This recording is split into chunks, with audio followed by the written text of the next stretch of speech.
avuga ko rero ku mugoroba nibwo Chris Eazy we mwenyewe yagize icyo yitangariza akavuga kuri The Ben.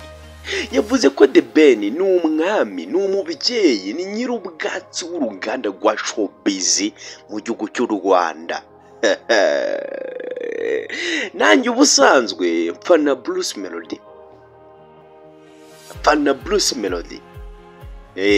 Mutumva mvuga The Ben neza mukagira ngo no gufana The Ben. Nge ntabwo mfana The Ben, ariko The Ben hari big respect nge mugomba. Hari icyubahiro muri iyi minsi afite kurusha Bruce Melody. Itimu ya The Ben muri iyi minsi irukumira timu ya Bruce Melody. Bitewe abanzi bose nyarwanda, Chris Eazy hari ibintu yatangaje ku mugoroba mu gitaramo cya Black Agents Party. Airways ibyo batangaje badana none ibintu batangaje, hari ibintu bikomeje kugenda bivugwa ku mbuga nkoranyambaga bikwereka ko The Ben nakeka no kuri ragarazi ya Afrika hari ibintu tutazongera kuza tugenda tugarukaho. So ari amagambo menshi twagiye tuvuga tugakora competence, tukavuga ngo hagati ya The Ben na Bruce Melody ngo bari mu gatebo kamwe barahanganye, ariko nasubigwaho. On this time The Ben arimbe, nago tuzongera gushyushya iminwa, nago tuzongera gushyushya mind, nago tuzongera gushyushya intekerezo, nago tuzongera kujya deep twibaza yes ngo ninde uruta undi hagati ya The Ben na Bruce Melody. So navuga ko hari comment na ndimo ngenda hari ku ma social media ngenda nsoma, mbona comment ivuga ngo Bruce Melody we ko wakonje.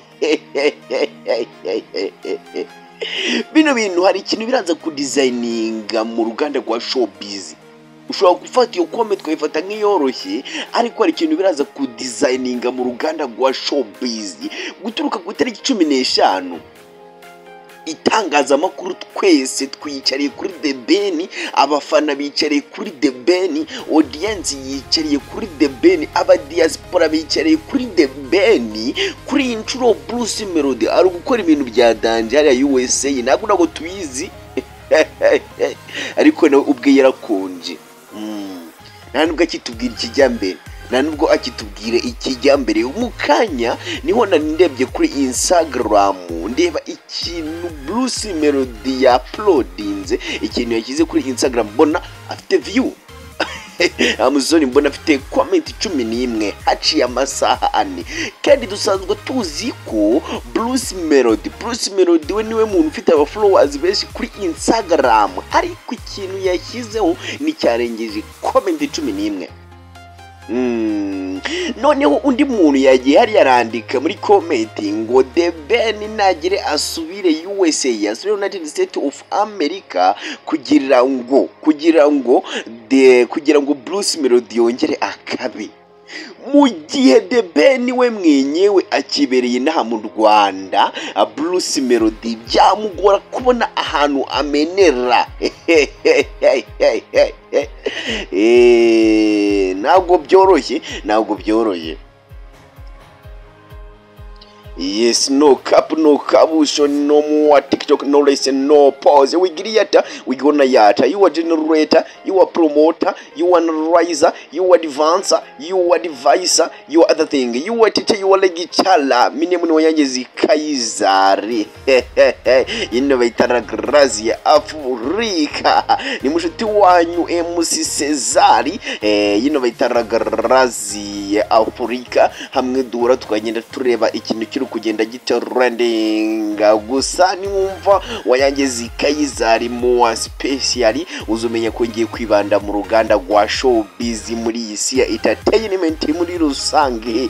Nkuko nari mbibabwiye rero, ari inkuru nyinshi ziri kugenda zitrendinga, ariko birukuvurwa ko uwo bita The Ben yeza musori mugisha The Ben mu gihe adasubiye USA, United States of America. Bruce Melody itaha iwacu yahita zima agacwekera. Ntabwo ndaza kuvuga bino bintu kugira ngo ngire uruhande runaka mbongamiraho cyangwa kugira ngo ngire uruhande runaka nicaramo, ahubwo bino bintu ndabivuga nk'itangazamakuru mvuge ibyo audience iri kugenda ivuga, ubwo ni ukuvuga ibitekerezo suggestion z'abantu bari kugenda bapostinga. Yes, navuga ko guturuka ku itariki 15 kuzamuka gutyo hari amakuru agenda gacorendinga ngo Bruce Melody ngarayoboye muri East Africa, Afrika yose ngo yayitwikiye, ariko guturuka kuri izo tariki 15 ubwo The Ben yakoze dots. Yes, ibya The Ben ngo byo bitangiye gucorendinga, navuga ko Bruce Melody we ubwe yabaye acecetse. Yabaye acecetse no kumbuga nkoranyambaga bari kuvuga ngo Bruce Melody we kuki wakonje, abandi bakavuga ngo Bruce Melody yarinjiriwe. Ariko bino bintu biragukurura kukwereka ko, reka tuvugishe ukuri, reka dukore suggestion, muraza gushyira comment kuri ino upload yacu, namwe muze kutwibwirira bino bintu ukuntu mubibona. Impamvu The Ben akomeje gukundwa kurusha Bruce Melody nibyo abantu bari kugenda bavuga ku ma comment, uzacunge. The Ben ni umuntu wiyubashye. The Ben ntabwo uzigera umwumva mu tugambo. Bruce Melody hariya kuri TikTok aragenda akavuga abantu, dusuppose ko abavugisha n'ukuri, abavugisha n'ukuri, abari kuvuga bamuvuze, abari guharabika bamuharabitse, ariko The Ben umuvuge cyangwa n'umuvuge we abayeho nk'umupapa, abayeho nk'umuntu wiyubashye. Ntabwo uzigera umubona ahantu ari ugucyocyorana avuga ngo runaka. Bruce Melody turamubona kuri TikTok, turamubona kuri like, turamubona kuri Instagram ari kwihanangiriza, ari gutuka abantu. Merutse kubona upload ya Bruce Melody kuri Instagram ivuga ngo hari abahanzi ngo bavuga ngo ndirimba nabi, ariko ngo nabo ngo ibihangano byabo ngo biridawu n'iki aryugira ibintu byinshi, kandi wakumva na voice ari kubivugamo bikakwereka ko ubwenge bwa Bruce Melody ubugereranyije n'ubwenge bwa The Ben, birakwereka ko The Ben we ni umuntu mukuru cyane. Ntabwo uzigera umuhamusanga ntabwo uzigera umusanga hano ari ukugenda avuga abantu nabi, ari ukugenda kuri TikTok harabikabana. So nimba afashe speech ntabwo akoresha iminota myinshi, kandi iminota mike akoresha ashimiramo inshuti ze, avuga abantu neza, ubundi akigendera. Niyo navuga ko ariyo turufu ya mbere The Ben ari ukurisha Bruce Melody muri iyi minsi. So ni ikintu turagenda tugarukaho muri iyi minsi ya none. The Ben ari mu bantu, hari ukuntu ikiremwa muntu gitanga profit ku bindi biremwa muntu. Hari abantu binjije akayabo k'amamiliyoni n'amamiliyoni bitewe no kuba The Ben yaravutse. Kandi ndavuga muri iyi era gutuka ku itariki 15 till now, hari abantu binjije amafaranga bitewe nuko The Ben we ariho. Hari ibitangazamakuru biri guhembwa kubera gukora kuri The Ben, noneho tayari kurura iyo The Ben ataza kuvuka. Hari ibitangazamakuru byinshi byakozwe bihembwa n'amafaranga mu mamiliyoni ku kwezi kubera The Ben. Ibitangazamakuru biri eligible, biri allowed, biri concern yo kuba byakora kuri The Ben, kandi ayo mafaranga bakura kuri The Ben akabatunga. So navuga ko Bruce Melody impamvu ari kugenda vetera, The Ben niyo myitware, kuntu yitwara, kuntu yigaragaza. Navuga ko kuri iyi nshuro Bruce Melody aramutse ageze mu Rwanda ashobora kuganira na Bushari, bashobora kujokinga ku kigero Bushari we yavuga ngo wambwa we wanu, ariko nta mutima mubi bajokinga. Ariko Bushari ari kumwe na The Ben aramwubaha, aramubanira, hari ibintu atavuga. Bino bintu birakwereka iki?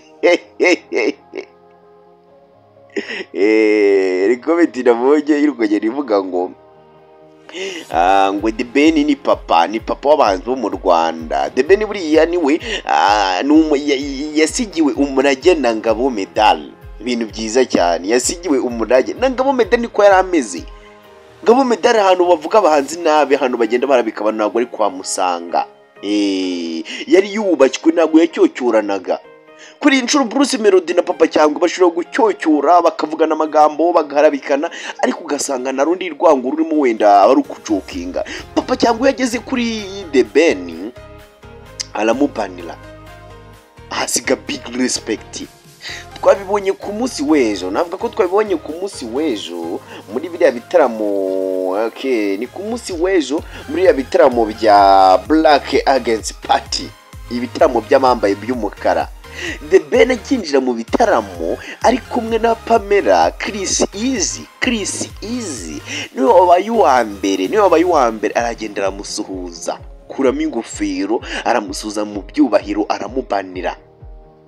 Ubona ko ari nk'umupapa, ubona ko The Ben we yamusukije mu byubahiro, ubona ko ari umuntu wiyubaye. Bino bintu ugiye nabikunze, namwe muraza kutubwira muri comment, mutubwire The Ben na Bruce Melody batandukaniye he? Ni muzana ibyo kuvuga nabi, muvuga ko naje gorabika Bruce Melody. Nge nta bintu naje go creating hano, naje kuvuga suggestion za audience muri rusange, naje kuvuga ibintu bigenda bigaragara, kuko ndakeka Alex Muyoboke, yes, manager wa The Ben, baramutse babivuguruye The Ben agasura mu bintu by'ubuhanzi byeruye. Bruce Melody down, Bruce Melody twamuburira irengero on this time. Navuga ko The Ben ahagaze big respect. The Ben yajya Tanzania agakomanga kwa Munaiza agakingurirwa, yagenda hari agakomanga kwa Diamond Platnumz agakingurirwa, yakomanga kwa Jinx yakingurirwa, yagenda The Ben yagenda Nigeria yakomanga kwa Rema yakingurirwa, yakomanga kwa Wizkid yakingurirwa, yakomanga ariwe kwa Tiwa Savage. The Ben ahose yahasesinga bitewe na respect, bitewe n'ikintu tumuziho. Minizi yuko The Ben aramutse afashe time akagaruka mu muziki byeruye,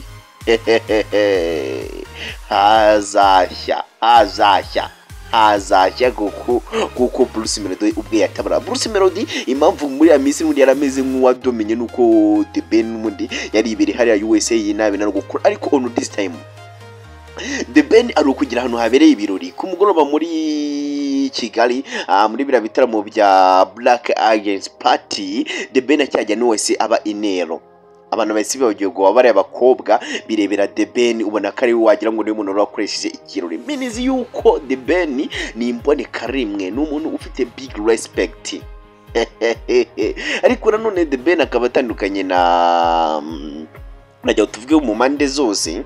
The Ben atandukanye na Bruce Melody cyane. Bruce Melody umuziki ufata nka professional job, nicyo kimutunze, ariko The Ben ntago ariko bimeze cyane akunda guterera umugongo. Najya tube komozaho ku byiza by'umuhanzi runaka nibibi. The Ben yateye umugongo abakunzi be mu bijyanye no gukora ibihangano, ariko nanone ntago ari urwango, nanone twe kumushyiraho icyashya, ntago ari urwango kuko we ntago ari professional job, abikora bifatanye n'ubucuruzi, abikora bifatanyije n'ibindi bintu byinshi cyane. Agiye kwisura USA kugira ngo Bruce Melody agaruke yongere akabe. So impamvu nakubwira ko Bruce Melody yaguye down, ugenda urebe hariya kuri Instagram, urebe ku rubuga rwa Bruce Melody, nago abantu nibashyira comment, niba kimugurikira, niba igikubiteho suggestion, like is down. My God. The Ben yaje gukora ijano, navuga ko rero okay, navuga ko team yose ya Bruce Melody yose iri down nowadays. Navuga ko iri muri Bruce Melody ari muri guma mu rugo. Niyo comment nayibonye ndazika, namenye comment ivuga ngo Bruce Melody ari muri guma mu rugo, bitewe nuko The Ben ari uprising, ari kugenda ajya hejuru. So niko bimeze, nicyo twakubwira cyo team yose ya Bruce Melody.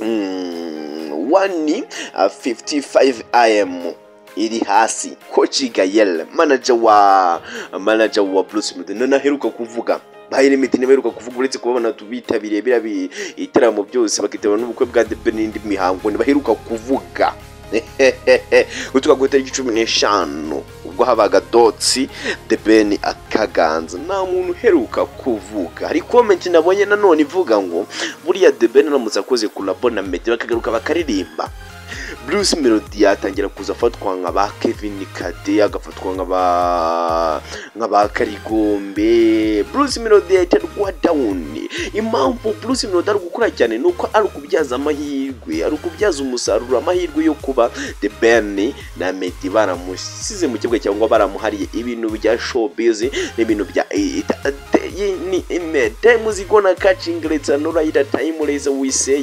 wigiriyata wigorayata zaza nkubira hano ngugeze ubusesenguzi mu buryo bumwe cyangwa ubundi yino baitaragarwazi Africa bari kumwe no bita wanyangezi Kaizari mbakunda mu mabara abiri ibara igiroza n'ibara ry'umweru reka mbabwire ngo bye bye mbafite ku mutima kwaciya